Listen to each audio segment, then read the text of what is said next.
মাজেদা হাসপাতালের পক্ষ থেকে সকলকে জানাই পবিত্র মাহে রমজানের শুভেচ্ছা। আবার বছর ঘুরে আমাদের মাঝে ফিরে এসেছে মাহে রমজান। আপনারা জানেন, সমগ্র পৃথিবীতে মুসলমান অধ্যুষিত দেশগুলোতে বিভিন্ন জরিপে দেখা গেছে প্রায় 40% মানুষ নিয়মিত রোজা রাখেন। সেখানে বাংলাদেশের মানুষের ক্ষেত্রে যার পরিমাণ প্রায় 70%। বাংলাদেশের মানুষ রোজা রাখতে পছন্দ করেন, ধর্মে বিশ্বাস করেন এবং সঠিকভাবে রোজা রাখার জন্য আগ্রহ প্রকাশ করে থাকেন। ডায়াবেটিস রোগীদের ক্ষেত্রে দেখা যায় যে রোজা রাখার জন্য তাদের অনেক সময় বিভিন্ন ধরনের জটিলতা দেখা যায় এবং তাদের মাঝে অনেক প্রশ্ন আছে। প্রথম প্রশ্নটা যেটি আসে সেটি হলো, একজন ডায়াবেটিসের রোগী কি রোজা রাখতে পারেন? আর দ্বিতীয় প্রশ্নটি যেটি আসে, তার রোজা রাখার জন্য কী ধরনের প্রস্তুতি প্রয়োজন, কীভাবে রাখবেন।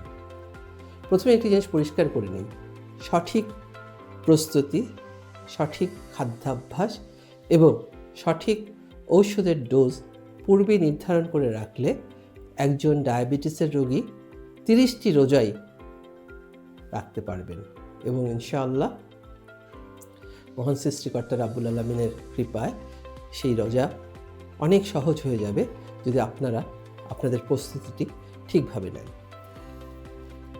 ডায়াবেটিস রোগীরা যারা রোজা রাখছেন তাদের দিনের বেলায় রোজা রাখাকালীন সময় ব্যায়াম করার প্রয়োজন নেই।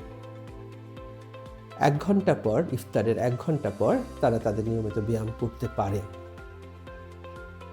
আর যারা 20 রাকাত তারাবির নামাজ নিয়মিত পড়ে থাকেন সেক্ষেত্রে হাঁটা বা ব্যায়ামটা না করলেও চলবে, কারণ তারাবির নামাজে বেশ খানিকটা পরিশ্রম হয়ে যায়। তবে সবসময় খেয়াল রাখবেন যেন আপনাদের ব্যায়ামের সময় বা হাঁটার সময় যেন আপনাদের ব্লাড সুগারটা কমে না যায়। খাদ্যাভ্যাসের কথা যদি বলি, প্রথম যে কথাটি আপনাদেরকে সকলকে অনুরোধ করব, আপনারা প্রতিদিন, আমরা জানি যে ডায়াবেটিসের রোগীরা সাধারণত আমরা 5 বার করে খেতে বলি, 4 থেকে 5 বার। ডায়াবেটিস রোগীরা অবশ্যই 3 বার খাবেন। যে পরিমাণ খাবার বা ক্যালোরি সারাদিনে নিয়ে থাকেন সেই একই পরিমাণ ক্যালোরি ইফতার থেকে সেহরি পর্যন্ত 3 বেলায় অবশ্যই গ্রহণ করবেন। অনেকের দেখা যায় ইফতারের সময় মিষ্টি জাতীয় বেশি খাবার খেয়ে ফেলেন, সেই ক্ষেত্রে তাদের ডায়াবেটিস অনেক বেড়ে যেতে পারে। অনেক সময় দেখা যায় রাতের খাবার খান না, আবার সেহরিটা না খেয়ে রোজা রাখেন বা অল্প পরিমাণে সেহরি খান। এই কাজগুলো করবেন না। ইফতার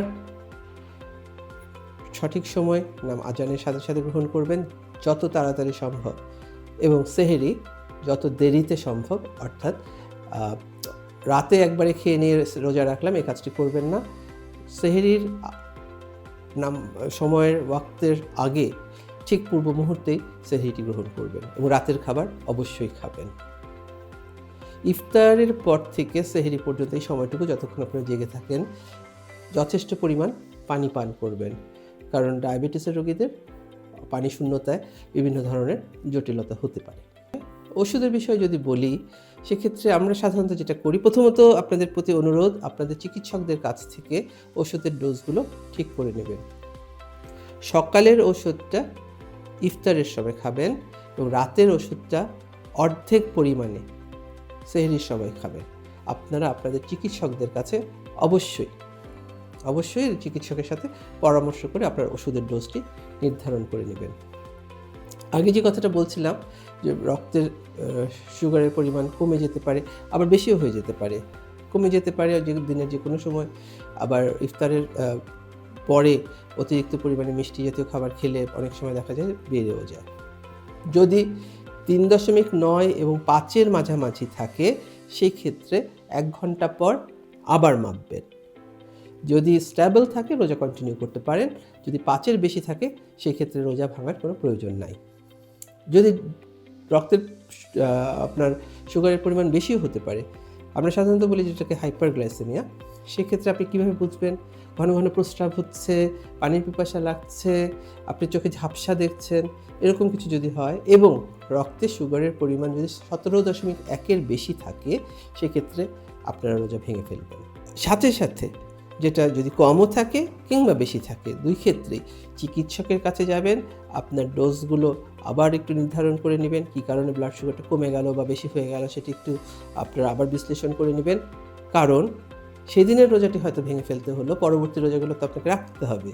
সেই কারণে অবশ্যই চিকিৎসকের সাথে পরামর্শ নিয়ে পরবর্তী রোজাগুলো যেন আপনি সঠিকভাবে রাখতে পারেন, সেই ওষুধের ডোজগুলো এবং আপনার খাদ্যাভ্যাসে কোনো সমস্যা হচ্ছে কিনা সেটা দেখে নেবেন।